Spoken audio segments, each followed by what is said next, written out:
Basava I T channel videos ನೋಡಲು subscribe ಮಾಡಿ ಹಾಗೂ ಹೊಸ ವೀಡಿಯೋಗಳ ನೋಟಿಫಿಕೇಶನ್ಗಾಗಿ ಬೆಲ್ ಐಕಾನ್ ಪ್ರೆಸ್ ಮಾಡಿ. Welcome to Basava I T channel.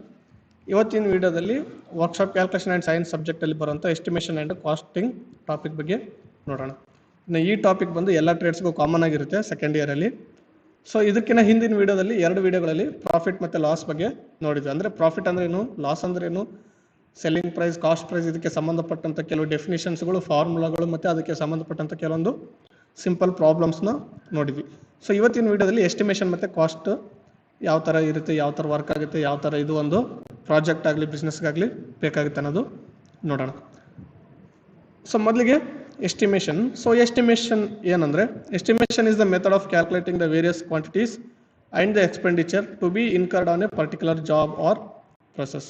So estimation ಅಂದರೆ ಇದು ಒಂದು method of calculating the various quantities for requirement of a various job, particular job. So ನಾವು ಯಾವುದೋ ಒಂದು ಜಾಬ್ ಮಾಡಬೇಕಂದ್ರೆ, ಜಾಬ್ ಅಂದರೆ ಒಂದು ಪ್ರಾಜೆಕ್ಟ್ ಅಥವಾ ಒಂದು ಪ್ರಾಡಕ್ಟ್ನ ರೆಡಿ ಮಾಡಬೇಕಾದ್ರೆ ಆ ಜಾಬ್ಗೆ ಬೇಕಾದಂಥ ಏನೇನು ಬೇರೆ ಬೇರೆ ಮೆಟೀರಿಯಲ್ಸ್ ಬೇಕಾಗ್ತವೆ, ಕ್ವಾಂಟಿಟೀಸ್ ಬೇಕಾಗ್ತವೆ ಅದರದ್ದು, ಮತ್ತು ಅದರದ್ದು ಏನೇನು ರೇಟ್ಸ್ ಇರುತ್ತೆ ಕರೆಂಟ್ ಮಾರ್ಕೆಟ್ ಪ್ರಕಾರ ಅಥವಾ ಈಗಿನ ಮಾರ್ಕೆಟ್ ಪ್ರಕಾರ ಅನ್ನೋದು ಈ ಎಸ್ಟಿಮೇಷನಲ್ಲಿ ಎಲ್ಲ ಡೀಟೇಲ್ಸ್ ಇರುತ್ತೆ. ಸೊ ಈ ಎಸ್ಟಿಮೇಷನಿಂದ ನಮ್ಗೇನು ಗೊತ್ತಾಗುತ್ತೆ ಅಂದರೆ, ನಾವು ಮಾಡೋ ಜಾಬ್ ಅಥವಾ ಪ್ರಾಜೆಕ್ಟ್ ಎಷ್ಟು ಖರ್ಚಾಗುತ್ತೆ ಅನ್ನೋದು ಎಸ್ಟಿಮೇಷನಿಂದ ಒಂದು ಅಪ್ರಾಕ್ಸಿಮೇಷನ್ ವ್ಯಾಲ್ಯೂ ಗೊತ್ತಾಗುತ್ತೆ. So next, in case the funds available are the less than the estimated cost, the work is done in part or by reducing it or specifications are altered. So in case ನಮ್ಮ ಹತ್ರ ಇರುವಂಥ funds ಅಥವಾ ನಮ್ಮ ಹತ್ರ ಇರುವಂಥ ದುಡ್ಡು ಈ ಎಸ್ಟಿಮೇಷನ್ಗಿಂತ ಕಡಿಮೆ ಇತ್ತು ಅನ್ಕೊಳ್ರಿ. ಫಾರ್ ಎಕ್ಸಾಂಪಲ್, ಎಸ್ಟಿಮೇಷನ್ನು ಯಾವುದೋ ಒಂದು ಪ್ರಾಜೆಕ್ಟ್ದು ಒಂದು 15,000 ಆಯ್ತು ಅನ್ಕೊಳ್ರಿ ನಮಗೆ ಬೇಕಾಗಿರೋ ಮಟೀರಿಯಲ್ಸ್ ಎಲ್ಲ ತೊಗೊಂಡಾಗ. ಆದರೆ ನಮ್ಮ ಹತ್ರ ಇರೋ ಫಂಡ್ಸು ಒಂದು 12 ಅಥವಾ 13,000 ಇತ್ತು ಅನ್ಕೊಳ್ರಿ. ಸೊ ಅವಾಗ ಏನಾಯ್ತು, ನಮ್ಮ ಹತ್ರ ಇರೋ ಫಂಡ್ಸ್ 2,000 ರೂಪಾಯಿ ಕಡಿಮೆ ಅದ. ಅಂದರೆ ಬೇಕಾಗಿರೋ ಮೆಟೀರಿಯಲ್ಸ್ ಖರೀದಿ ಮಾಡೋಕ್ಕೆ ಬೇಕಾಗಿರೋಂಥ ಮೆಟೀರಿಯಲ್ಸ್ಗಿಂತ ನಮ್ಮ ಹತ್ರ 2,000 ರೂಪಾಯಿ ಕಡಿಮೆ ಅದ. ಸೊ ಅಂಥ ಸಮಯದಾಗ ಏನು ಮಾಡ್ಬೋದು ಅಂದರೆ, ನಾವೇನು ಪ್ರಾಜೆಕ್ಟ್ ಮಾಡ್ತಾ ಇರ್ತೀವಿ ಅದರಲ್ಲಿ ಕೆಲವು ಪಾರ್ಟ್ಸ್ನ ರೆಡ್ಯೂಸ್ ಮಾಡೋದ್ರಿಂದ ಅಥವಾ ಆ ಪ್ರಾಡಕ್ಟ್ ಸ್ಪೆಸಿಫಿಕೇಶನ್ಸ್ ಅಥವಾ ಫೀಚರ್ಸ್ನ ಕೆಲವೊಂದಿಷ್ಟು ಚೇಂಜ್ ಮಾಡೋದ್ರಿಂದ ಅಥವಾ ಕಡಿಮೆ ಮಾಡೋದ್ರಿಂದ ಏನು ಮಾಡ್ಬೋದು, ನಾವು ಆ ಪ್ರಾಡಕ್ಟ್ ರೇಟ್ನ ಕಡಿಮೆ ಮಾಡ್ಕೋಬೋದು. ಸೊ ಹಂಗಾದಾಗ ಏನಾಗುತ್ತಾ, ಎಸ್ಟಿಮೇಷನಲ್ಲಿ ಎಕ್ಸ್ಪೆನ್ಸಸ್ ಕಡಿಮೆ ಆಗುತ್ತೆ ಅಥವಾ ಎಕ್ಸ್ಪೆಂಡಿಚರ್ ಕಮ್ಮಿ ಆಗುತ್ತೆ. ಸೊ ಈ ಥರ ಏನಾಗುತ್ತೆ, ನಮಗೆ ಎಸ್ಟಿಮೇಷನ್ ಒಂದು ಪ್ರಾಜೆಕ್ಟ್ ಮಾಡಬೇಕಾದ್ರೆ ಹೆಲ್ಪ್ ಮಾಡುತ್ತೆ. ನಮ್ಮ ಹತ್ರ ಇರೋ ಫಂಡ್ಸ್ ಆಗುತ್ತೋ ಇಲ್ವೋ ಪ್ರಾಡಕ್ಟ್ ರೆಡಿ ಮಾಡೋದಕ್ಕೆ ಅಥವಾ ಪ್ರಾಜೆಕ್ಟ್ ಕಂಪ್ಲೀಟ್ ಮಾಡೋದಕ್ಕೆ, ಅಥವಾ ನಮ್ಮ ಹತ್ರ ಭಾಳಷ್ಟು ಫಂಡ್ಸ್ ಇದ್ದರೆ ಈ ಎಸ್ಟಿಮೇಷನಿಂದ ಎಷ್ಟು ಪ್ರಾಜೆಕ್ಟ್ಸ್ನ ಅಥವಾ ಪ್ರಾಡಕ್ಟ್ಸ್ನ ನಾವು ರೆಡಿ ಮಾಡ್ಬೋದು ಅನ್ನೋದು ಈ ಒಂದು ಎಸ್ಟಿಮೇಷನಿಂದ ಗೊತ್ತಾಗುತ್ತೆ. ಸೊ ಇನ್ನು ಎಸ್ಟಿಮೇಷನ್ ಕ್ರಿಯೇಟ್ ಮಾಡಬೇಕಾದ್ರೆ, ಒಂದು ಎಸ್ಟಿಮೇಷನ್ನ ನಾವು ಮಾಡ್ಕೋಬೇಕಾದ್ರೆ ಅದಕ್ಕೆ ಕೆಲವೊಂದಷ್ಟು ಮೆಟೀರಿಯಲ್ಸ್ ಬೇಕಾಗ್ತವೆ. ಏನಂದರೆ, drawings like plan, elevation and sections of important parts. So ನಾವೇನು ಪ್ರಾಜೆಕ್ಟ್ ಕ್ರಿಯೇಟ್ ಮಾಡಿರ್ತೀವಿ ಅದರದ್ದು ಪ್ಲ್ಯಾನ್ ಆಗಿರ್ಬೋದು, ಕೆಲವೊಂದು ಡ್ರಾಯಿಂಗ್ಸ್ ಆಗಿರ್ಬೋದು ಅಥವಾ ಡಯಾಗ್ರಾಮ್ಸ್ ಆಗಿರ್ಬೋದು, ಅದರಲ್ಲಿ ಬರುವಂಥ ಇಂಪಾರ್ಟೆಂಟ್ ಪಾರ್ಟ್ಸ್ ಏನೇನು ಇರ್ತವೆ ಅನ್ನೋದು ನಮಗೆ ಗೊತ್ತಿರಬೇಕು. ಸೊ ಇನ್ ಕೇಸ್ ಯಾವುದೋ ಒಂದು ನಾವು ಪ್ರಾಜೆಕ್ಟ್ ಮಾಡ್ತಾಯಿದ್ವಿ, ಎಲೆಕ್ಟ್ರಾನಿಕ್ಸ್ ಪ್ರಾಜೆಕ್ಟ್ ಮಾಡ್ತಾಯಿದ್ವಿ ಅಂದರೆ ಒಂದು ನಾರ್ಮಲಾಗಿ ಸರ್ಕಿಟಿಂದ ಮಾಡ್ತೀವಿ. ಸೊ ಆ ಸರ್ಕಿಟಲ್ಲಿ ಏನೇನು ಪಾರ್ಟ್ಸ್ ಬರ್ತವೆ, ಏನೇನು ಬೇಕು ಆ ಸರ್ಕಿಟ್ ಮಾಡೋದಕ್ಕೆ ಅನ್ನೋದು ಅಥವಾ ಅದ್ರ ಬೇಕಾದಂಥ ಸರ್ಕಿಟ್ ಡಯಾಗ್ರಾಮ್ಸ್ ಎಲ್ಲ ಗೊತ್ತಿರಬೇಕು. ನೆಕ್ಸ್ಟ್ ಎರಡನೇದು, detailed specifications about workmanship and properties of materials. So detail specifications about workmanship. ಇಲ್ಲಿ ವರ್ಕ್ಮೆನ್ಶಿಪ್ ಅಂದರೆ ಯಾರು ನಾವು ಜಾಬ್ ಕ್ರಿಯೇಟ್ ಮಾಡ್ತಾರೆ, ಅಂದರೆ ನಮ್ಗೆ ಯಾರು ಪ್ರಾಜೆಕ್ಟ್ನ ಮಾಡಿಕೊಡ್ತಾರೆ ಅಥವಾ ಯಾರು ಕೂಡ ನಾವು ಪ್ರಾಜೆಕ್ಟ್ ಮಾಡಿಸ್ತೀವಿ ಅವರಿಗೆ ನಾವು ಏನು ವೇಜಸ್ ಪೇ ಮಾಡಬೇಕಾಗುತ್ತೆ ಅಥವಾ ಪೇಮೆಂಟ್ ಏನು ಮಾಡಬೇಕಾಗುತ್ತೋ, ಸೊ ಅದಕ್ಕೆ ವರ್ಕ್ಮೆನ್ಶಿಪ್ ಅಂತ ಕರಿತೀವಿ. ಆ್ಯಂಡ್ ಪ್ರಾಪರ್ಟೀಸ್ ಆಫ್ ಮಟೀರಿಯಲ್ಸ್ ಅಂದರೆ, ಸೊ ಒಂದು ಆ ಪ್ರಾಜೆಕ್ಟಲ್ಲಿ ಬರೋಂಥ ಏನೇನು ಮಟೀರಿಯಲ್ಸ್ ಇರ್ತವೆ ಅದ್ರ ಪ್ರಾಪರ್ಟೀಸ್ ಅಥವಾ ವ್ಯಾಲ್ಯೂಸ್ ಆಗಿರ್ಬೋದು, ಅದೆಲ್ಲ ಗೊತ್ತಿರಬೇಕು.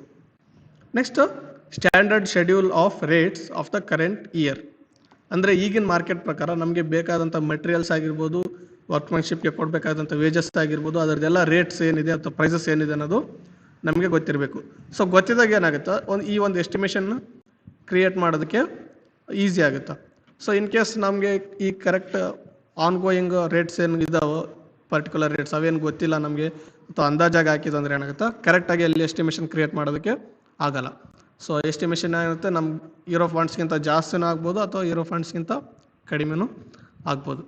ಸೊ ಅದರಿಂದಾಗಿ ಏನಾಗುತ್ತೆ, ನಮಗೆ ಒಂದು ಐಡಿಯಾ ಇರಬೇಕು ಈಗಿನ ಮಾರ್ಕೆಟಲ್ಲಿ ಯಾವ್ಯಾವ ಕಾಂಪೊನೆಂಟ್ಸ್ ನಾವು ಎಲ್ಲೆಲ್ಲಿಂದ ಪರ್ಚೇಸ್ ಮಾಡ್ತೀವಿ, ಔಟ್ರದ ರೇಟ್ಸ್ ಏನಿದೆ, ಮತ್ತು ನಮಗೇನು ವರ್ಕ್ಮನ್ಶಿಪ್ ಬೇಕಾಗುತ್ತೆ ಅವ್ರಿಗೇನು ನಾವು ವೇಜಸ್ ಕೊಡಬೇಕಾಗುತ್ತೆ ಈಗಿನ ಮಾರ್ಕೆಟ್ ಪ್ರಕಾರ ಅಂತ ಗೊತ್ತಿರಬೇಕು. ಸೊ ಈ 3 ಪಾಯಿಂಟ್ಸ್ ಅಂದರೆ ಡ್ರಾಯಿಂಗ್ಸ್ ಮತ್ತು ಇಂಪಾರ್ಟೆಂಟ್ ಪಾರ್ಟ್ಸ್, ವರ್ಕ್ಮನ್ಶಿಪ್ ಮತ್ತು ಪ್ರಾಪರ್ಟೀಸ್ ಆಫ್ ಮಟೀರಿಯಲ್ಸ್ ಮತ್ತು ಈಗಿನ ಆನ್ಗೋಯಿಂಗ್ ರೇಟ್ಸ್ ಏನಿರ್ತವೆ ಮಾರ್ಕೆಟಲ್ಲಿ, ಸೊ ಅದೆಲ್ಲ ಗೊತ್ತಿದ್ರೆ ನಾವು ಒಂದು ಎಸ್ಟಿಮೇಷನ್ನ ಕ್ರಿಯೇಟ್ ಮಾಡ್ಬೋದು. ಸೊ ನೆಕ್ಸ್ಟ್ ಕೆಲವೊಂದಷ್ಟು ಡೆಫಿನೇಷನ್ಸ್ ನೋಡೋಣ ಎಸ್ಟಿಮೇಷನ್ಗೆ ಸಂಬಂಧಪಟ್ಟಂತೆ. ಸೊ ಮೊದಲನೇದಾಗಿ ಕಾಸ್ಟ್ ಎಸ್ಟಿಮೇಟ್. ಕಾಸ್ಟ್ ಎಸ್ಟಿಮೇಟ್ ಏನಂದರೆ the cost estimate consigns approximate cost of the product process or operation. So ನಾವು ಯಾವುದೇ ಒಂದು ಪ್ರಾಜೆಕ್ಟ್ ಮಾಡ್ತೀವಿ ಅಥವಾ ಪ್ರಾಡಕ್ಟ್ ರೆಡಿ ಮಾಡ್ತೀವಿ ಅಂದರೆ ಅದಕ್ಕೆ ಏನೇನು ರಾ ಮೆಟೀರಿಯಲ್ಸ್ ಬೇಕೋ ಅದರದ್ದೆಲ್ಲ ಕಾಸ್ಟ್ ಏನೇನಾಗುತ್ತೆ ಅನ್ನೋದು ಈ ಕಾಸ್ಟ್ ಎಸ್ಟಿಮೇಟಲ್ಲಿ ಇರುತ್ತಾ. The cost estimate has A single total value and it is inclusive of identifiable component value. So ಈ ಕಾಸ್ಟ್ ಎಸ್ಟಿಮೇಟಲ್ಲಿ ಏನೇನು ಕಾಂಪೊನೆಂಟ್ಸ್ ಬರ್ತವೋ ಅದ್ರ ವ್ಯಾಲ್ಯೂಸ್ ಎಲ್ಲ ಡೀಟೇಲ್ಡ್ ಆಗಿ ಇರಬೇಕಾಗುತ್ತೆ. ಯಾಕಂದರೆ ನಾವು ಓನ್ಲಿ ಯಾವುದೋ ಒಂದು ಕಾಂಪೊನೆಂಟ್ ನೇಮ್ ಹಾಕ್ತೀವಿ. ಫಾರ್ ಎಕ್ಸಾಂಪಲ್ ನಮಗೆ ಒಂದು ರ್ಯಾಮ್ ಬೇಕಿತ್ತು, ಒಂದು ಕಂಪ್ಯೂಟರ್ ರೆಡಿ ಮಾಡ್ತಿದ್ವಿ, ರ್ಯಾಮ್ ಬೇಕಿತ್ತು ಅಂದ್ಕೊಟ್ರಿ. ಓನ್ಲಿ ರ್ಯಾಮ್ ಅಂತ ಹಾಕ್ಬಿಟ್ರೆ ನಮ್ಗೆ ಅದ್ರದ್ದು ಯಾವುದು ಅಂದಾಜು ಮೇಲೆ ಒಂದು ರೇಟ್ ಹಾಕ್ಬಿಟ್ರೆ ಕರೆಕ್ಟಾಗಿ ನಮಗೆ ವ್ಯಾಲ್ಯೂ ಗೊತ್ತಾಗಲ್ಲ ಅದ್ರದ್ದು. ಯಾಕಂದರೆ ರ್ಯಾಮ್ ಸ್ಪೆಸಿಫಿಕೇಶನ್ಸ್ ಬೇಕಾಗುತ್ತೆ. ರ್ಯಾಮ್ ಸ್ಪೀಡ್ ಎಷ್ಟಿರಬೇಕು, ಯಾವ ಟೆಕ್ನಾಲಜಿ ಯಾವ ಟೈಪ್ ಇರಬೇಕು ರ್ಯಾಮ್, ಮತ್ತು ಅದ್ರ ವ್ಯಾಲ್ಯೂ ಎಷ್ಟು ಇರಬೇಕು, ಅದ್ರದ್ದು ಸ್ಪೇಸ್ ಎಷ್ಟಿರಬೇಕು, ರ್ಯಾಮ್ ಸ್ಟೋರೇಜ್ ಅನ್ನೋದು ಎಲ್ಲ ಡೀಟೇಲಾಗಿ ಗೊತ್ತಿದ್ದಾಗ ಏನಾಗುತ್ತೆ ನಾವು ಅದ್ರದ್ದು ಕರೆಕ್ಟಾಗಿ ಎಸ್ಟಿಮೇಟ್ ಮಾಡ್ಬೋದು, ಇಷ್ಟಾಗುತ್ತೆ ಮಾರ್ಕೆಟ್ ಪ್ರೈಸಲ್ಲಿ ಅನ್ನೋದು. ಸೊ ಅದೆಲ್ಲ ಈ ಕಾಸ್ಟ್ ಎಸ್ಟಿಮೇಟಲ್ಲಿ ಡೀಟೇಲ್ಡ್ ಆಗಿ ಇರಬೇಕು. ನೆಕ್ಸ್ಟ್ ಎರಡನೇದು job estimate. So a job estimate also called a work estimate provides a detailed look at the cost associated with a proposed job or project. So job estimate ಅಂದರೆ ಈ products ಎಲ್ಲ ನಮ್ಮ ಹತ್ರ ಇದ್ದಾಗ ಅಥವಾ ರಾ ಮೆಟೀರಿಯಲ್ಸ್ ಎಲ್ಲ ಇದ್ದಾಗ ಆ ಪ್ರಾಡಕ್ಟ್ನ ರೆಡಿ ಮಾಡಬೇಕಾದ್ರೆ ಆನ್ಗೋಯಿಂಗ್ ಪ್ರೊಸೆಸ್ಸಲ್ಲಿ ಏನೇನು ನಮಗೆ ಖರ್ಚಾಗುತ್ತೆ ಅಂತ ಈ ಜಾಬ್ ಎಸ್ಟಿಮೇಟಲ್ಲಿ ಇರಬೇಕಾಗುತ್ತೆ. ಅಂದರೆ ಏನು ಖರ್ಚಾಗುತ್ತೆ ನಮ್ಗೆ ಆನ್ಗೋಯಿಂಗ್ ಪ್ರಾಡಕ್ಟ್ಸ್ ಎಲ್ಲ ತಂದಮೇಲೆ ರಾ ಮೆಟೀರಿಯಲ್ಸ್ ಎಲ್ಲ ಇದ್ಮೇಲೆ ಏನು ಖರ್ಚಾಗುತ್ತೆ ಅಂದರೆ ಸೊ ಅಲ್ಲಿ ವರ್ಕ್ಮನ್ಶಿಪ್ ಬೇಕಾಗುತ್ತೆ. ವರ್ಕ್ ಮಾಡೋದಕ್ಕೆ ಕೆಲವೊಂದಷ್ಟು ಜನ ಬೇಕು, ಆ ಜನಕ್ಕೆ ನಾವು ಪೇಮೆಂಟ್ ಕೊಡಬೇಕಾಗುತ್ತೆ. ಸೊ ಅದೆಲ್ಲ ಜಾಬ್ ಎಸ್ಟಿಮೇಟಲ್ಲಿ ಇರಬೇಕು. So next in addition to estimated costs. So ಇವೆರಡು ಬಿಟ್ಟು ಜಾಬ್ ಮತ್ತು ಕಾಸ್ಟ್ ಎಸ್ಟಿಮೇಟ್ ಏನಿದಾವೋ ಈ ಎರಡು ಬಿಟ್ಟು ಇನ್ನೊಂದು ಎಕ್ಸ್ಟ್ರಾ ನಮ್ಗೆ ಏನು ಇರಬೇಕು, ಎಡಿಷನ್ ಆಗಿ ಏನಿರಬೇಕು ಅಂದರೆ ಸೊ ಈ ಜಾಬ್ ಎಸ್ಟಿಮೇಟಲ್ಲಿ ಪ್ರಾಜೆಕ್ಟ್ ಟೈಮ್ ಲೈನ್ ಕೂಡ ಇರಬೇಕು. ಅಂದರೆ ಪ್ರಾಜೆಕ್ಟ್ನ ನಾವು ಯಾವಾಗ ಸ್ಟಾರ್ಟ್ ಮಾಡಬೇಕು, ಯಾವಾಗ ಎಂಡ್ ಮಾಡಬೇಕು ಅನ್ನೋದೊಂದು ಪ್ರಪೋಸ್ಡ್ ಪ್ಲ್ಯಾನ್ ಕೂಡ ಇರಬೇಕು. ಸೊ ಹಂಗಿದ್ದಾಗ ಏನಾಗುತ್ತಾ ನಾವು ಜಾಬ್ ಎಸ್ಟಿಮೇಟ್ನ ಕರೆಕ್ಟಾಗಿ ಕ್ರಿಯೇಟ್ ಮಾಡೋಕ್ಕಾಗುತ್ತೆ. ಅಂದರೆ ನಮ್ಗೆ ಎಷ್ಟು ಜನ ವರ್ಕ್ಮೆನ್ಶಿಪ್ ಬೇಕಾಗುತ್ತೆ, ಅವ್ರಿಗೆ ಏನೇನು ವೇಜಸ್ ಕೊಡಬೇಕಾಗುತ್ತೆ ಅನ್ನೋಕ್ಕೆ ಜಾಬ್ ಎಸ್ಟಿಮೇಟ್ ಕರೆಕ್ಟಾಗಿ ಕ್ರಿಯೇಟ್ ಮಾಡ್ಬೋದು. ಆ್ಯಂಡ್ ಈ ಜಾಬ್ ಎಸ್ಟಿಮೇಟಲ್ಲಿ ಕೆಲವೊಂದು ಟರ್ಮ್ಸ್ ಆ್ಯಂಡ್ ಕಂಡೀಷನ್ಸ್ ಕೂಡ ಇರಬೇಕು.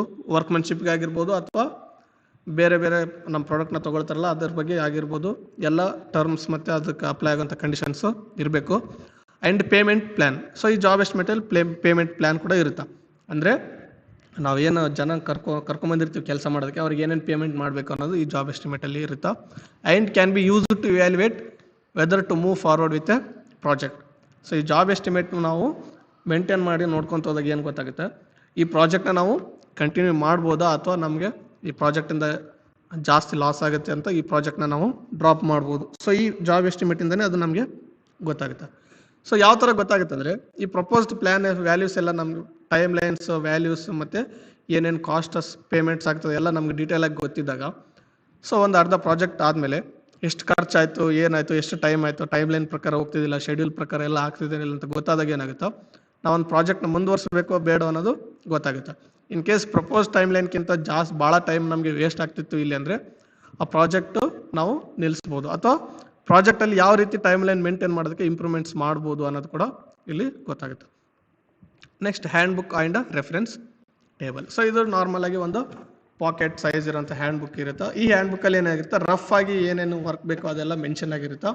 ಸೊ ಈ ಕಾಸ್ಟ್ ಎಸ್ಟಿಮೇಟ್, ಜಾಬ್ ಎಸ್ಟಿಮೇಟ್ ಇವೆಲ್ಲ ಮೊದಲಿಗೆ ನಾವು ಡಿಟೇಲ್ಡ್ ಆಗಿ ಕ್ರಿಯೇಟ್ ಮಾಡೋಕೆ ಮುಂಚೆ ರಫ್ ಆಗಿ ಈ ಹ್ಯಾಂಡ್ ಬುಕ್ಕಲ್ಲಿ ಎಲ್ಲ ಮೆನ್ಷನ್ ಮಾಡ್ಕೊಂಡಿರ್ತೀವಿ. ಏನೇನು ರಾ ಮೆಟೀರಿಯಲ್ಸ್ ಬೇಕು, ಯಾವ ಥರ ಇರುತ್ತೆ ಪ್ರಾಜೆಕ್ಟ್, ನಮಗೆ ಪ್ರಾಜೆಕ್ಟ್ ಮಾಡೋಕ್ಕೆ ಎಷ್ಟು ಜನ ಬೇಕಾಗುತ್ತೆ ರಫ್ ಆಗಿ. ಸೊ ಅದೆಲ್ಲ ಇನ್ಫಾರ್ಮೇಷನ್ ಏನಿರುತ್ತೆ ಈ ಹ್ಯಾಂಡ್ ಬುಕ್ಕಲ್ಲಿ ಇರುತ್ತೆ. ಸೊ ಇದಿಷ್ಟು ಕೆಲವೊಂದು ಡೆಫಿನೇಷನ್ಸ್ ಮತ್ತು ಎಸ್ಟಿಮೇಷನ್ ಏನು ಅಂತ. ಸೊ ಒಂದು ಯಾವ ಥರ ಎಸ್ಟಿಮೇಷನ್ ಟೇಬಲ್ ಇರುತ್ತೆ, ಎಸ್ಟಿಮೇಷನ್ನ ಯಾವ ಥರ ಕ್ರಿಯೇಟ್ ಮಾಡಬೇಕಂತ ನೋಡೋಣ. ಸೊ ಇಲ್ಲಿ ನೋಡ್ಬೋದು ನೀವು ಈಗ ಸ್ಕ್ರೀನ್ ಮೇಲೆ ಕಾಣ್ತಾ ಇದೆಲ್ಲ ಒಂದು ಸಿಂಪಲ್ ಜಾಬ್ ಎಸ್ಟಿಮೇಟ್ ಶೀಟ್. ಒಂದು ಎಕ್ಸಾಂಪಲ್ ಇದು, ಎಲ್ಲ ಎಂಟಿ ಇದೆ, ಏನು ಇದರಲ್ಲಿ ಡಾಟಾ ಇಲ್ಲ. ಸೊ ಯಾವ ರೀತಿ ಇರುತ್ತೆ ಅಂತ ನೋಡೋಣ ಇದರಲ್ಲಿ. ಸೊ ಫಸ್ಟಿಗೆ ಹೆಡಿಂಗ್ ಏನಿರುತ್ತೆ ಅಂದರೆ ಒಂದು ಲೋಗೋ, ಅಂದರೆ ನಮ್ಮ ಕಂಪ್ನಿಗೆ ಅಥವಾ ಯಾರು ನಮಗೆ ಎಸ್ಟಿಮೇಟ್ ಕೊಡ್ತಿರ್ತಾರಲ್ಲ ಅವ್ರ ಕಂಪ್ನಿದು ಲೋಗೋ ಇರುತ್ತೆ ಇಲ್ಲಿ. ಸೊ ಅವ್ರ ಕಂಪ್ನಿ ನೇಮ್ ಇರುತ್ತೆ, ಕಂಪ್ನಿ ನೇಮ್ ಪ್ಲೇಸಲ್ಲಿ. ಸೊ ಅಡ್ರೆಸ್ ಲೈನ್ 2 ಆ್ಯಂಡ್ 1 ಇದಾವಲ್ಲ, ಇಲ್ಲಿ ಅವರ ಕಂಪ್ನಿ ಅಡ್ರೆಸ್ ಇರುತ್ತೆ. ಅಥವಾ ಶಾಪ್ ಆಗಿರ್ಬೋದು ಅಥವಾ ಯಾವುದೋ ಒಂದು ಹೋಲ್ಸೇಲರ್ ಅಥವಾ ಡೀಲರ್ ಆಗಿರ್ಬೋದು. ಸೊ ಅವ್ರ ಅಡ್ರೆಸ್ ಇರುತ್ತೆ ಇಲ್ಲಿ, ಟೌನ್ ಆ್ಯಂಡ್ ಸಿಟಿ ಮತ್ತು ಪಿನ್ ಕೋಡ್ ಜೊತೆಗೆ ಕಂಪ್ಲೀಟ್ ಅಡ್ರೆಸ್ ಇರುತ್ತೆ. ಆ್ಯಂಡ್ ಕಾಂಟ್ಯಾಕ್ಟ್ ನಂಬರ್ ಇರುತ್ತೆ ಅವ್ರದ್ದು, ಆಮೇಲೆ ಇಮೇಲ್ ಅಡ್ರೆಸ್ ಇರುತ್ತೆ. ಸೊ ಅದ್ರ ಕೆಳಗಡೆ ಕ್ಲೈಂಟ್ ಅಂದರೆ ಇಲ್ಲಿ ಕ್ಲೈಂಟ್ ಅಂದರೆ ಯಾರು ಇಲ್ಲಿ ಪರ್ಚೇಸ್ ಮಾಡ್ತಾ ಇದ್ದಾರೆ, ಯಾರು ಪ್ರಾಡಕ್ಟ್ಸ್ ಖರೀದಿ ಮಾಡೋಕ್ಕೆ ಬಂದಿರ್ತಾರೆ ಅವರಿಗೆ ಈ ಜಾಬ್ ಎಸ್ಟಿಮೇಟ್ನ ಕ್ರಿಯೇಟ್ ಮಾಡಿಕೊಡ್ತಾರೆ. ಸೊ ಈ ಕಂಪ್ನಿಯವರು ಆ ಕ್ಲೈಂಟ್ ಇನ್ಫಾರ್ಮೇಷನ್ ಇಲ್ಲಿರುತ್ತೆ. ಸೊ ಇಲ್ಲಿ ಕ್ಲೈಂಟ್ ನೇಮ್ ಅಥವಾ ಡಿಪಾರ್ಟ್ಮೆಂಟ್, ಕ್ಲೈಂಟ್ ಇಂಡಿವಿಜುವಲ್ ಪರ್ಸನ್ ಆಗಿರ್ಬೋದು ಅಥವಾ ಯಾವುದೋ ಒಂದು ಕಂಪ್ನಿ ಆಗಿರ್ಬೋದು ಅಥವಾ ಯಾವುದೋ ಒಂದು ಡಿಪಾರ್ಟ್ಮೆಂಟ್ ಆಗಿರ್ಬೋದು. ಸೊ ಅವರ ಹೆಸರು ಇಲ್ಲಿ ಇರುತ್ತೆ, ಅವ್ರ ಕಂಪ್ನಿ ಏನಾದರೆ ಕಂಪ್ನಿ ನೇಮ್ ಇಲ್ಲಿ ಇರುತ್ತೆ ಆ್ಯಂಡ್ ಕಂಪ್ನಿ ನೇಮ್ ಪ್ಲೇಸಲ್ಲಿ ಕಂಪ್ನಿ ನೇಮ್ ಇರುತ್ತೆ. ಸೊ ಅಡ್ರೆಸ್ ಮತ್ತು town, city, contact number, email address ಅಲ್ಲೆಲ್ಲ ಅವ್ರದ್ದು ಕಂಪ್ಲೀಟ್ ಅಡ್ರೆಸ್ ಇರುತ್ತೆ. ಸೊ ಅಡ್ರೆಸ್ ಆಗಿರ್ಬೋದು, ಕಾಂಟ್ಯಾಕ್ಟ್ ನಂಬರ್ ಆಗಿರ್ಬೋದು ಮತ್ತು ಇಮೇಲ್ ಅಡ್ರೆಸ್ ಇರ್ಬೋದು. ಸೊ ಅದೆಲ್ಲ ಇಲ್ಲಿ ಕಂಪ್ಲೀಟ್ ಅಡ್ರೆಸ್ ಇರುತ್ತೆ. ಅಂದರೆ ಇದು ಮೇಲೆ ಏನಿದೆ ಕಂಪ್ನಿ ನೇಮು, ಈ ಅಡ್ರೆಸ್ ಎಲ್ಲ ಡೀಟೇಲ್ಸ್, ಇದು ಯಾರು ಎಸ್ಟಿಮೇಟ್ ಕ್ರಿಯೇಟ್ ಮಾಡ್ತಿರ್ತಾರಲ್ಲ, ಅಂದರೆ ಸಪೋಸ್ ನಾವೆಲ್ಲರೂ ಏನಾದರೂ ರಾ ಮೆಟೀರಿಯಲ್ಸ್ ತೊಗೊಳಕ್ಕೆ ಹೋದರೆ ಯಾವುದೋ ಒಂದು ಶಾಪ್ಗೆ ಹೋದ್ವಿ ಅಥವಾ ಯಾವುದೋ ಒಂದು ಹೋಲ್ಸೇಲ್ ವೆಂಡರ್ ಹತ್ರ ಹೋದರೆ ಅವ್ರ ಕಂಪ್ನಿ ನೇಮು ಅಡ್ರೆಸ್ ಎಲ್ಲ ಇಲ್ಲಿರುತ್ತೆ. ಇನ್ನು ನಮಗೆ ಕ್ರಿಯೇಟ್ ಮಾಡಿ ಕೊಡ್ತಿರ್ತಾರೆ ಅವರು ಜಾಬ್ ಎಸ್ಟಿಮೇಟ್ನ. ಸೊ ನಮ್ಮದು ಅಡ್ರೆಸ್ ಡೀಟೇಲ್ಸ್ ಎಲ್ಲ ಇಲ್ಲಿ ಇರುತ್ತೆ. ಸೊ ನೆಕ್ಸ್ಟ್ ಇನ್ನು ಅದ್ರ ಕೆಳಗಡೆ ಕ್ಲೈಂಟ್ ಅಡ್ರೆಸ್ ಆದ್ಮೇಲೆ ಅಂದರೆ ಯಾರು ತೊಗೊಳಕ್ಕೆ ಹೋಗಿರ್ತಾರಲ್ಲ ಅವ್ರ ಅಡ್ರೆಸ್ ಕೆಳಗಡೆ ಡಿಸ್ಕ್ರಿಪ್ಷನ್ ಆಫ್ ವರ್ಕ್, ಅಂದರೆ ಯಾವ ಕೆಲಸಕ್ಕೆ ಬೇಕು ಅಂತ ಈ ಪ್ಲೇಸಲ್ಲಿ ಇನ್ಫಾರ್ಮೇಷನ್ ಇರುತ್ತೆ. ಸೊ ಇನ್ನು ಇದೇ ಪ್ಲೇಸಲ್ಲಿ ಇರಬೇಕಂತಿಲ್ಲ, ಇದೇ ಫಾರ್ಮೆಟಲ್ಲಿ ಇರಬೇಕಂತಿಲ್ಲ ಎಸ್ಟಿಮೇಷನ್. ಇದು ಒಂದು ಸಿಂಪಲ್ ಎಕ್ಸಾಂಪಲ್ ಅಷ್ಟೇ. ಆ್ಯಂಡ್ ಇಲ್ಲಿ ಕೆಲವು ಟರ್ಮ್ಸ್ ಆ್ಯಂಡ್ ಕಂಡೀಷನ್ಸ್ ಇರ್ತವೆ. ಅಂದರೆ ಯಾರು ನಮಗೆ ಈ ಎಸ್ಟಿಮೇಷನ್ ಕ್ರಿಯೇಟ್ ಮಾಡಕ್ಕೆ ಕೊಡ್ತಿರ್ತಾರಲ್ಲ ಅವರು ಕೆಲವು ಟರ್ಮ್ಸ್ ಮತ್ತು ಕಂಡೀಷನ್ಸ್ ಹಾಕ್ತಾರೆ ಇಲ್ಲಿ. ಸೊ ಏನಿರ್ತಾವೆ ಟರ್ಮ್ಸ್ ಅಂದರೆ, ಸೊ ಈ ಪ್ರಪೋಸ್ಡ್ ರೇಟ್ಸ್ ಅಷ್ಟೇ ಇವು. ಸೊ ಇದೇ ರೇಟಿಗೆ ನಾವು ನಿಮಗೆ ಕೊಡ್ತೀವಿ ಅಂತ ಏನು ಗ್ಯಾರಂಟಿ ಇಲ್ಲ, ರೇಟ್ ಹೆಚ್ಚಿಗೆ ಆಗ್ಬೋದು ಕಡಿಮೆ ಆಗ್ಬೋದು. ಸೊ ಕರೆಂಟ್ ಮಾರ್ಕೆಟ್ ವ್ಯಾಲ್ಯೂ ಪ್ರಕಾರ ಈ ಎಸ್ಟಿಮೇಟ್ ಇರುತ್ತೆ ಅಂತ ಇಲ್ಲಿ ಕೆಲವೊಂದು ಟರ್ಮ್ಸ್ ಮತ್ತು ಕಂಡೀಷನ್ಸ್ ಇರ್ತವೆ.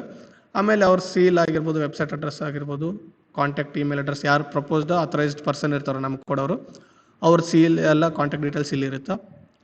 ನೆಕ್ಸ್ಟು ಇಲ್ಲಿ ಕೆಳಗಡೆ ಲಾಸ್ಟಿಗೆ ನೋಡ್ಬೋದು ಕಸ್ಟಮರ್ ಸಿಗ್ನೇಚರ್ ಅಂತಿರುತ್ತೆ, ನಮ್ಮ ಸಿಗ್ನೇಚರ್, ಯಾರು ತೊಗೊಳಕ್ಕೆ ಹೋಗಿರ್ತಾರೋ ಎಸ್ಟಿಮೇಷನ್ ಕ್ರಿಯೇಟ್ ಮಾಡ್ಕೊಳಕ್ಕೆ ಹೋಗಿರ್ತಾರೋ ಅವ್ರ ಸಿಗ್ನೇಚರ್ ಇಲ್ಲಿ ಇರುತ್ತೆ.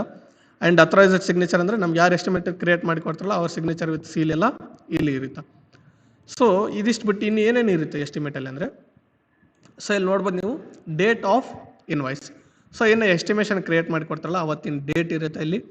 ವರ್ಕ್ ಸ್ಟಾರ್ಟ್ ಡೇಟ್ ಅಂದರೆ ನಾವು ನಮ್ಮ ಕ್ಲೈಂಟ್ ಯಾವಾಗ ವರ್ಕ್ ಸ್ಟಾರ್ಟ್ ಮಾಡ್ತಾರೋ ಆ ಸ್ಟಾರ್ಟಿಂಗ್ ಡೇಟ್ ಮತ್ತು work end date. So end date ಅಂದರೆ ಪ್ರಪೋಸ್ ಟೈಮ್ ಲೈನ್ ಅಂತ ಏನು ಹೇಳಿದ್ವಲ್ಲ ನಾವು, ಸೊ ಅದು ಇಲ್ಲಿ ಇರುತ್ತೆ, ಯಾವ ಡೇಟಲ್ಲಿ ಸ್ಟಾರ್ಟ್ ಮಾಡಬೇಕು, ಯಾವ ಡೇಟಲ್ಲಿ ಎಂಡ್ ಮಾಡಬೇಕು ಅನ್ನೋದು. ನೆಕ್ಸ್ಟ್ ಇಲ್ಲಿ ಕೋಟ್ ನಂಬರ್. ಸೊ ಏನು ಕಂಪ್ನಿಯವರು ನಮಗೆ ಎಸ್ಟಿಮೇಟ್ ಕ್ರಿಯೇಟ್ ಮಾಡಿ ಕೊಡ್ತಾರಲ್ಲ ಅವ್ರೊಂದು ಕೊಟೇಶನ್ ನಂಬರ್ ಹಾಕಿ ಕೊಡ್ತಾರೆ. ಸೊ ಅದು ಈ ಪ್ಲೇಸಲ್ಲಿ ಇರುತ್ತೆ. ನೆಕ್ಸ್ಟ್ ವ್ಯಾಲಿಡ್ ಅಂಟಿಲ್ ಅಂದರೆ ಈ ಕೊಟೇಶನ್ ಅಥವಾ ಎಸ್ಟಿಮೇಷನ್ ಏನಿದೋ ಅದು ಎಲ್ಲಿವರೆಗೆ ವ್ಯಾಲಿಡ್ ಇರುತ್ತಾ ಅಂತ ಇಲ್ಲಿ ಡೇಟ್ ಮೆನ್ಷನ್ ಮಾಡಿರ್ತಾರೆ. And payment due by.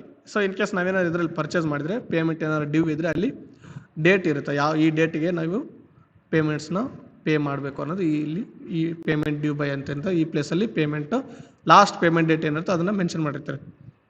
So ಅದು ಬಿಟ್ಟು ಇಲ್ಲಿ ಕೆಳಗಡೆ ನೋಡ್ಬೋದು ನೀವು ಒಂದು ಎಕ್ಸೆಲ್ ಶೀಟ್ ರೀತಿ ಇದೆ.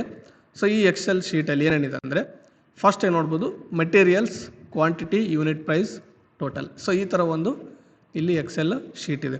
ಸೊ ಇಲ್ಲಿ ಮೆಟೀರಿಯಲ್ ಪ್ಲೇಸಲ್ಲಿ ಏನು ಬರ್ತವೆ ಅಂದರೆ ಈ ಕಾಲಮ್ಸಲ್ಲಿ ಏನು ಬರ್ತವೆ ಅಂದರೆ, ಸೊ ಏನೇನು ಮೆಟೀರಿಯಲ್ಸ್ ಬೇಕು ನಮಗೆ, ಯಾವ್ಯಾವು ಸಪೋಸ್ ರಾ ಮೆಟೀರಿಯಲ್ ಆಗಿರ್ಬೋದು, ಕಾಂಪೊನೆಂಟ್ಸ್ ಆಗಿರ್ಬೋದು, ಕೆಲವೊಂದು ಸಣ್ಣ ಸಣ್ಣ ಮಷಿನ್ ಆಗಿರ್ಬೋದು, ಪಾರ್ಟ್ಸ್ ಆಗಿರ್ಬೋದು. ಸೊ ಏನೇನು ಬೇಕು ಅಂತ ಅವ್ರ ನೇಮು ವಿತ್ ಸ್ಪೆಸಿಫಿಕೇಶನ್ ಇಲ್ಲಿ ಇರುತ್ತೆ. ಸೊ ಯಾವ ಕಾಂಪೊನೆಂಟು ಅದ್ರ ವ್ಯಾಲ್ಯೂ ಏನು, ಅದ್ರದ್ದು ರೇಟೆಡ್ ಸ್ಪೆಸಿಫಿಕೇಶನ್ಸ್ ಏನು ಅನ್ನೋದು ಈ ರೋಸಲ್ಲಿ ಇರ್ತವೆ. ನೆಕ್ಸ್ಟು ಈ ಸಪೋಸ್ ಇಲ್ಲಿ ಒಂದು ಮೆಟೀರಿಯಲ್ ಹಾಕಿ ಅಂದ್ಕೊಳ್ರಿ. ಸೊ ಆ ಮೆಟೀರಿಯಲ್ ಎಷ್ಟು ಬೇಕು ಕ್ವಾಂಟಿಟಿ ಅಂದರೆ ನಮ್ಗೆ ಎಷ್ಟು ಬೇಕು, 1 ಬೇಕೋ 2 ಬೇಕೋ 3 ಬೇಕೋ ಅಥವಾ ಒಂದು 10 ಬೇಕೋ 100 ಬೇಕೋ ಅನ್ನೋದು ಈ ಕ್ವಾಂಟಿಟಿಯಲ್ಲಿ ಮೆನ್ಷನ್ ಮಾಡಿರ್ತಾರೆ. Next unit price. So unit price ಅಂದರೆ ಸೊ ಇಲ್ಲೇನು ಮೆಟೀರಿಯಲ್ ಮೆನ್ಷನ್ ಮಾಡಿರ್ತಾರಲ್ಲ ಆ ಒಂದಕ್ಕೆ ಎಷ್ಟು ಪ್ರೈಸ್ ಆಗುತ್ತೆ ಅನ್ನೋದು ಇಲ್ಲಿ ಇರುತ್ತೆ. ನಮ್ಗೆ ಕ್ವಾಂಟಿಟಿ ಎಷ್ಟಾದರೂ ಬೇಕಿರ್ಬೋದು, ಆದರೆ ಒಂದಕ್ಕೆ ಎಷ್ಟಾಗುತ್ತೆ ಅಂತ ಇಲ್ಲಿ ಮೆನ್ಷನ್ ಮಾಡಿರ್ತಾರೆ. ಫಾರ್ ಎಕ್ಸಾಂಪಲ್ ಒಂದು ಮೆಟೀರಿಯಲ್ ಹೇಳ್ಬೇಕಾದ್ರೆ ನಮ್ಗೆ ಒಂದು ರೆಸಿಸ್ಟರ್ ಬೇಕು, 100 ಓಮ್ಸು 0.25 ವ್ಯಾಟ್ದು ಒಂದು ರೆಸಿಸ್ಟರ್ ಬೇಕು, ಕಾರ್ಬನ್ ರೆಸಿಸ್ಟರ್ ಬೇಕು ಅಂದ್ಕೊಳ್ರಿ. ಸೊ ಇಲ್ಲಿರುತ್ತಾ carbon resistor 100 ohm with tolerance ಇರುತ್ತೆ, 10 or 5% ಎಷ್ಟಿರುತ್ತೆ ಟಾಲರೆನ್ಸ್ ಅದು ಮೆನ್ಷನ್ ಮಾಡಿರ್ತಾರೆ. ಆ್ಯಂಡ್ ವಿತ್ ವ್ಯಾಟೇಜ್ 0.25 ವ್ಯಾಟ್ ಅಂತ ಇಲ್ಲಿ ಮೆನ್ಷನ್ ಮಾಡಿರ್ತಾರೆ material details. And quantity. So ಇಲ್ಲಿ ಕ್ವಾಂಟಿಟಿ ನಮಗೆ ಒಂದು 100 ಬೇಕು ಕ್ವಾಂಟಿಟೀಸ್. ಸೊ ಕ್ವಾಂಟಿಟಿ ಪ್ಲೇಸಲ್ಲಿ 100 ಅಂತ ಮೆನ್ಷನ್ ಮಾಡ್ತಾರೆ. ಯೂನಿಟ್ ಪ್ರೈಸ್ ಅಂದರೆ ಸೊ ನಮಗೆ ಬೇಕಿರೋದು 100 ರೆಸಿಸ್ಟರ್ಸ್, ಆದರೆ ಯೂನಿಟ್ ಪ್ರೈಸಲ್ಲಿ ಏನಿರುತ್ತೆ ಅಂದರೆ ಒಂದು ರೆಸಿಸ್ಟರ್ದು ಮಾತ್ರ ಪ್ರೈಸ್ ಇರುತ್ತೆ. ಅಂದರೆ ಒಂದು ರೆಸಿಸ್ಟರ್ಗೆ ಎಷ್ಟಾಗುತ್ತೆ ದುಡ್ಡು ಅಂತ ಮಾತ್ರ ಇಲ್ಲಿ ಇರುತ್ತೆ. ಸಪೋಸ್ ಒಂದು ರಿಜಿಸ್ಟರ್ಗೆ ₹1 ಆಗುತ್ತೆ ಅಂದರೆ ಇಲ್ಲಿ ₹1 ಅಂತ ಮೆನ್ಷನ್ ಮಾಡಿರ್ತಾರೆ ಯೂನಿಟ್ ಪ್ರೈಸಲ್ಲಿ. ಇನ್ನು ಟೋಟಲಲ್ಲಿ ಏನಿರುತ್ತೆ ಅಂದರೆ ಈ ಕ್ವಾಂಟಿಟಿ ಎಷ್ಟು ಬೇಕೋ ಅದಕ್ಕೆ ಎಷ್ಟು ಪ್ರೈಸ್ ಆಗುತ್ತೆ ಅಂತ ಇಲ್ಲಿ ಮೆನ್ಷನ್ ಮಾಡಿರ್ತಾರೆ ಟೋಟಲಲ್ಲಿ. ಸೊ ಕ್ವಾಂಟಿಟಿ ನಮಗೆ 100 ಬೇಕು, ಯೂನಿಟ್ ಪ್ರೈಸ್ 1 ಇದ್ದಾಗ ಏನಾಗುತ್ತೆ ಟೋಟಲ್ ₹100 ಆಗುತ್ತೆ. ಸೊ ಆ ರೀತಿ ಏನಾಗುತ್ತೆ ಈ ಮಟೀರಿಯಲ್ಸ್ ಲಿಸ್ಟ್ ಏನಲ್ಲಿ ಏನೇನು ಮಟೀರಿಯಲ್ಸ್ ಬೇಕು, ಎಷ್ಟೆಷ್ಟು ಕ್ವಾಂಟಿಟಿ ಬೇಕು, ಆ ಮಟೀರಿಯಲ್ ಒಂದಕ್ಕೆ ಏನು ಪ್ರೈಸ್ ಆಗುತ್ತೆ ಮತ್ತು ನಮಗೆ ಬೇಕಿರೋಂಥ ಕ್ವಾಂಟಿಟಿಗೆ ಎಷ್ಟು ಟೋಟಲ್ ಪ್ರೈಸ್ ಆಗುತ್ತೆ ಅನ್ನೋದು ಇಲ್ಲಿ ಮೆನ್ಷನ್ ಮಾಡಿರ್ತಾರೆ. And over all sub total ಏನಿರುತ್ತೆ ಇಲ್ಲಿ ಟೋಟಲ್ ಮಟೀರಿಯಲ್ಸ್ ಪ್ರೈಸ್ ಏನಾಗುತ್ತೆ ಅಂತ ಇಲ್ಲಿ ಲಾಸ್ಟ್ಗೆ ನಮಗೆ ಮೆನ್ಷನ್ ಮಾಡಿರ್ತಾರೆ. ಸೊ ಇದಿಷ್ಟೆಲ್ಲ ಮಟೀರಿಯಲ್ಸು ಆ್ಯಂಡ್ ಅದರ ಟೋಟಲ್ ಕಾಸ್ಟ್ ಏನಾಗುತ್ತೆ ಮಟೀರಿಯಲ್ಸ್ ಎಲ್ಲ ಪರ್ಚೇಸ್ ಮಾಡಬೇಕಾದ್ರೆ ಅನ್ನೋದು ಇಲ್ಲಿ ಟೋಟಲ್ ಮಟೀರಿಯಲ್ಸ್ ಅಂತದಲ್ಲಿ ಇಲ್ಲಿ ಮೆನ್ಷನ್ ಆಗಿರುತ್ತೆ. Next labour. ಸೊ ಇನ್ನು ಆ ಕಂಪ್ನಿಯವರು ನಮಗೇನು ಜಾಬ್ ಅಥವಾ ಪ್ರಾಜೆಕ್ಟ್ ರೆಡಿ ಮಾಡಿಕೊಡ್ಬೇಕಲ್ಲ, ಸೊ ಅಲ್ಲಿ ಏನೇನು ಲೇಬರ್ಸ್ ಬೇಕಾಗ್ತಾರೆ ಆ ಲೇಬರ್ಸು ಡೀಟೇಲ್ಸ್ ಇಲ್ಲಿ ಇರುತ್ತೆ. ಸಪೋಸ್ ಮೇಸನ್ ಕೆಲಸ ಮಾಡೋರು ಬೇಕು, ವೈರಿಂಗ್ ಕೆಲಸ ಮಾಡೋರು ಬೇಕು, ಅಥವಾ ಸಾಲ್ಡ್ರಿಂಗ್ ಡಿಸಾಲ್ಡ್ರಿಂಗ್ ಮಾಡೋರು ಬೇಕು, ಲ್ಯಾಬ್ ಟೆಕ್ನಿಷಿಯನ್ ಬೇಕು, ಅವ್ರು ಏನೇನು ಲೇಬರ್ ಬೇಕು ಅಲ್ಲಿ ಅವ್ರದ್ದೆಲ್ಲ ಡೀಟೇಲ್ಸ್ ಇಲ್ಲಿ ಇರುತ್ತೆ. ಆ್ಯಂಡ್ ಅವರು ಎಷ್ಟು ಅವರ್ಸ್ ವರ್ಕ್ ಮಾಡಿರಬೇಕು ಅಥವಾ ಎಷ್ಟು ಅವರ್ಸ್ ವರ್ಕ್ ಮಾಡಬೇಕು ಅನ್ನೋದು ಇಲ್ಲಿ ಮೆನ್ಷನ್ ಆಗಿರುತ್ತೆ ಅವ್ರದ್ದು. ಆ್ಯಂಡ್ ರೇಟ್ ಏನಿದೆಯಲ್ಲ ಇಲ್ಲಿ 1 ಅವರ್ಗೆ ಏನು ರೇಟ್ ಅಥವಾ ಏನು ಪ್ರೈಸ್ ಅನ್ನೋದು ಮೆನ್ಷನ್ ಆಗಿರುತ್ತೆ. ಫಾರ್ ಎಕ್ಸಾಂಪಲ್ ಮೇಸನ್ ವರ್ಕ್ ಮಾಡೋರಿದ್ರೆ 1 ಅವರ್ಗೆ ಫಾರ್ ಎಕ್ಸಾಂಪಲ್ ಒಂದು ₹50 ಕೊಡ್ತೀವಿ ಅಂದರೆ ಇಲ್ಲಿ ₹50 ಅಂತ ಮೆನ್ಷನ್ ಮಾಡಿರ್ತೀವಿ. ಅವ್ರು ಒಂದು 10 ಅವರ್ಸ್ ಕೆಲಸ ಮಾಡ್ತಾರೆ ಅಂದರೆ ಇಲ್ಲಿ ಒಂದು 10 ಅವರ್ಸ್ ಅಂತ ನಾವು ಹವರ್ಸಲ್ಲಿ ಮೆನ್ಷನ್ ಮಾಡಿರ್ತೀವಿ. ಸೊ ಟೋಟಲ್ ಏನಾಗುತ್ತೆ ಅನ್ನೋದು ಟೋಟಲಲ್ಲಿ ಮೆನ್ಷನ್ ಮಾಡ್ತೀವಿ. ಸೊ ರೇಟು ₹50 ಇದೆ, 10 ಅವರ್ಸ್ ಕೆಲಸ ಮಾಡಿದ್ರೆ ಎಷ್ಟಾಯಿತು ಟೋಟಲ್ ₹500 ಆಯಿತು. ಸೊ ಇಲ್ಲಿ ₹500 ಅಂತ ಮೆನ್ಷನ್ ಮಾಡಿರ್ತಾರೆ. ಸೊ ಈ ಥರ ಬೇರೆ ಬೇರೆ ಏನು ಲೇಬರ್ಸ್ ಬೇಕೋ ಅವ್ರದ್ದೆಲ್ಲ ಡೀಟೇಲ್ಸ್ ಇಲ್ಲಿರುತ್ತೆ. ಅವ್ರ ವರ್ಕಿಂಗ್ ಅವರ್ಸ್ ಎಷ್ಟಿರುತ್ತೆ ಅನ್ನೋ ಡೀಟೇಲ್ಸ್ ಇಲ್ಲಿರುತ್ತೆ. ಆ್ಯಂಡ್ ಅವ್ರಿಗೆ ಕೊಡಬೇಕಾದಂಥ ವೇಜಸ್ ಏನೇನಿರುತ್ತೆ ಅನ್ನೋದು ಇಲ್ಲಿ ರೇಟಲ್ಲಿ ಇರುತ್ತೆ. ಸೊ 1 ಅವರ್ಗೆ ರೇಟ್ ಇರುತ್ತೆ ಇಲ್ಲಿ. ಸೊ ಟೋಟಲ್ ಏನದಲ್ಲ ಟೋಟಲ್ ಪ್ಲೇಸಲ್ಲಿ ಅವ್ರು ವರ್ಕ್ ಮಾಡಿರೋ ಅವರ್ಸ್ಗೆ ಏನು ರೇಟ್ ನಾವು ಕೊಡಬೇಕನ್ನೋದು ಇಲ್ಲಿ ಟೋಟಲಲ್ಲಿ ಇರುತ್ತೆ. ಸೊ ಇಲ್ಲಿ ಲಾಸ್ಟ್ಗೆ ಟೋಟಲ್ ಲೇಬರಲ್ಲಿ ಎಲ್ಲ ಲೇಬರ್ಸ್ದು ಕೂಡಿ ಏನು ನಮಗೆ ವೇಜಸ್ ಪೇಮೆಂಟ್ಸ್ ಪ್ರೊಡ್ಯೂಸ್ ಆಯ್ತು ಅನ್ನೋದು ಇಲ್ಲಿ ಟೋಟಲ್ ಲೇಬರ್ ಕಾಸ್ಟಲ್ಲಿ ಇರುತ್ತೆ. Next miscellaneous charges. ಸೊ ಇಲ್ಲಿ ಮಿಸಲೇನಿಯಸ್ ಚಾರ್ಜಸ್ ಅಂದರೆ ರಾ ಮೆಟೀರಿಯಲ್ಸ್ ಮತ್ತು ಲೇಬರ್ ವರ್ಕ್ ಔಟ್ರನ್ನ ಬಿಟ್ಟು ಉಳಿದಿರೋವಂಥ ಚಾರ್ಜಸ್ ಇಲ್ಲಿರ್ತವೆ. ಉಳಿದಿರೋಂಥ ಚಾರ್ಜಸ್ ಯಾವ ಅಂದರೆ ಫಾರ್ ಎಕ್ಸಾಂಪಲ್ ಎಲೆಕ್ಟ್ರಿಸಿಟಿ ಚಾರ್ಜಸ್ ಅಂತ ಹಾಕ್ಕೊಡ್ರಿ. ಈಗ ಇದೆಲ್ಲ ಕೆಲಸ ಮಾಡೋದಕ್ಕೆ ಎಲೆಕ್ಟ್ರಿಸಿಟಿ ಬೇಕಾಗುತ್ತೆ ನಮಗೆ, ಎಲೆಕ್ಟ್ರಿಕ್ ಪವರು. ಸೊ ಎಷ್ಟೊತ್ತು ಯೂಸ್ ಮಾಡ್ತೀವಿ, ಅದಕ್ಕೆ ಎಷ್ಟಾಗುತ್ತೆ, ಎಷ್ಟು ಅವರ್ಸ್ ಯೂಸ್ ಮಾಡ್ತೀವಿ, 1 ಅವರ್ಗೆ ಎಷ್ಟಾಗುತ್ತೆ ಅಂತ ಅದನ್ನು ಕೂಡ ಮೆನ್ಷನ್ ಮಾಡ್ಕೊಂಡಿರ್ಬೇಕು. ಆ್ಯಂಡ್ ಎಲ್ಲಿಂದಾದ್ರೂ ವಾಟರ್ ಸಪ್ಲೈ ತೊಗೊಳ್ತಿದ್ದೆ ಅಂದ್ರೆ ವಾಟರ್ ಸಪ್ಲೈ ಎಷ್ಟು ಅವರ್ಸ್ಗೆ ತೊಗೊಂಡಿರ್ತೀವಿ, ಆ್ಯಂಡ್ 1 ಅವರ್ಗೆ ಎಷ್ಟಾಗುತ್ತೆ ಅಂತ ಕೂಡ ಇಲ್ಲಿ ಮೆನ್ಷನ್ ಮಾಡಿರ್ತಾರೆ. ಸೊ ಆ ಥರ ಏನೇನು ಬೇರೆ ಬೇರೆ ಚಾರ್ಜಸ್ ಇರ್ತಾವೋ ಅವ್ರನ್ನೆಲ್ಲ ಇಲ್ಲಿ ಮೆನ್ಷನ್ ಮಾಡಿರಬೇಕು. ಆ್ಯಂಡ್ ಎಷ್ಟು ಅವರ್ಸ್ ಬೇಕಾಗುತ್ತೆ ಅದು, ಆ್ಯಂಡ್ 1 ಅವರ್ಗೆ ಏನು ರೇಟ್ ಅಂತ ಕೂಡ ಮೆನ್ಷನ್ ಮಾಡಿರಬೇಕು. ಸೊ ಇಲ್ಲಿ ಟೋಟಲ್ ಆಗಿರುತ್ತೆ. ಸೊ ಎಷ್ಟು ಅವರ್ ಬೇಕು ನಮಗೆ ಅದ್ರ ಪ್ರಕಾರ ರೇಟ್ ಏನಿರುತ್ತೆ 1 ಅವರ್ಗೆ, ಸೊ ಅದನ್ನು ಮಲ್ಟಿಪ್ಲೈ ಮಾಡಿ ಇಲ್ಲಿ ಟೋಟಲ್ ಮೆನ್ಷನ್ ಮಾಡಿರ್ತಾರೆ. ಸೊ ಟೋಟಲ್ ಮಿಸಲೇನಿಯಸ್ ವ್ಯಾಲ್ಯೂ ಅಂದರೆ ಇಲ್ಲಿ ಏನೇನು ನಾವು ಮಿಸಲೇನಿಯಸ್ ಚಾರ್ಜಸ್ ಅಪ್ಲೈ ಮಾಡಿರ್ತೀವಿ, ಸೊ ಅದೆಲ್ಲ ಟೋಟಲ್ ಇಲ್ಲಿ ಗೊತ್ತಾಗುತ್ತೆ ನಮಗೆ. ಸೊ ಇನ್ನು ಇದಿಷ್ಟು ನಮಗೆ ಗೊತ್ತಾಯಿತು. ಇಲ್ಲಿ ಏನೇನು ಗೊತ್ತಾಯ್ತು ಅಂದರೆ ಇಲ್ಲಿ ಮಟೀರಿಯಲ್ ಏನಿದೆ ಇದು ಕಾಸ್ಟ್ ಎಸ್ಟಿಮೇಟ್, ಲೇಬರ್ ಏನಿದಲ್ಲ ಇದು ಜಾಬ್ ಎಸ್ಟಿಮೇಟ್, ಇಲ್ಲಿ ಮಿಸಲೇನಿಯಸ್ ಚಾರ್ಜಸ್ ಏನಿದಲ್ಲ ಏನೇನು ಬೇರೆ ಬೇರೆ ಚಾರ್ಜಸ್ ಅಪ್ಲೈ ಮಾಡ್ಕೋಬೋದು ನಾವು ಅನ್ನೋದು ಇಲ್ಲಿ ಇರುತ್ತೆ. ಸೊ ಇದಿಷ್ಟಕ್ಕೆ ಇಲ್ಲಿ ನೆಕ್ಸ್ಟ್ ಸಬ್ ಟೋಟಲ್ ಅಂತಿದೆ ನೋಡ್ರಿ. ಈ 3ದು ಖರ್ಚು ಕೂಡಿ ಸಬ್ ಟೋಟಲ್ ಏನಾಗುತ್ತೆ ಅನ್ನೋದು ಈ ಸಬ್ ಟೋಟಲ್ ಪ್ಲೇಸಲ್ಲಿ ಇರುತ್ತೆ. And enter total amount discount. So discount ಏನಾದ್ರು ನಾವು ಕೊಡ್ತಾ ಇದ್ರು ಅವ್ರಿಗೆ ಇಲ್ಲಿ ಡಿಸ್ಕೌಂಟ್ನ ಮೆನ್ಷನ್ ಮಾಡಿರ್ತಾರೆ. ಸೊ ಡಿಸ್ಕೌಂಟ್ ಅಮೌಂಟಲ್ಲಿ ಮೆನ್ಷನ್ ಮಾಡಿರ್ತಾರೆ ಇಲ್ಲಿ ಎಷ್ಟು ಡಿಸ್ಕೌಂಟ್ ಕೊಡ್ತಾ ಇದೀವಿ ಅಂತ. And sub total less discount ಅಂದರೆ ಸಬ್ ಟೋಟಲಲ್ಲಿ ಡಿಸ್ಕೌಂಟ್ ತೆಗೆದಾಗ ಎಷ್ಟಾಗುತ್ತೆ ಅನ್ನೋದು ಇಲ್ಲಿ ಮೆನ್ಷನ್ ಆಗಿರುತ್ತೆ. ಆ್ಯಂಡ್ ಇಲ್ಲಿ ಟ್ಯಾಕ್ಸಸ್ ಏನು ಅಪ್ಲೈ ಆಗ್ತಾವೆ ಈಗಿನ ಮಾರ್ಕೆಟ್ ರೇಟ್ ಪ್ರಕಾರ, GST ಆಗಿರ್ಬೋದು, IGST, CGST ಏನೇನು ಬರ್ತವೆ ಅವೆಲ್ಲ ಏನೇನು ಅಪ್ಲೈ ಆಗುತ್ತೆ, ಎಷ್ಟು % ಅಪ್ಲೈ ಆಗುತ್ತೆ ಅನ್ನೋದು ಇಲ್ಲಿ ಮೆನ್ಷನ್ ಆಗಿರುತ್ತೆ. ಸೊ ಇಲ್ಲಿ ಟ್ಯಾಕ್ಸ್ ರೇಟ್ ಅಂದರೆ ಓನ್ಲಿ ಒಂದೇ ಟ್ಯಾಕ್ಸ್ ಅಂತ ಬರಲ್ಲ, IGST, CGST ಏನೇನು ಡೀಟೇಲ್ಸ್ ಆಗಿ ನಾವು ಮೆನ್ಷನ್ ಮಾಡಿರ್ಬೋದು. ಸೊ ಅದ್ರ ಬಗ್ಗೆ ಟ್ಯಾಲಿ ಕ್ಲಾಸಸ್ ಮಾಡ್ತಾ ಇದ್ದೀವಿ ನಮ್ಮ ಚಾನಲಲ್ಲಿ, ಅದರಲ್ಲಿ ನೀವು ಡೀಟೇಲ್ ಆಗಿ ತಿಳ್ಕೊಬೋದು ಈ GST ಬಗ್ಗೆ ಆ್ಯಂಡ್ ಟ್ಯಾಕ್ಸಸ್ ಬಗ್ಗೆ.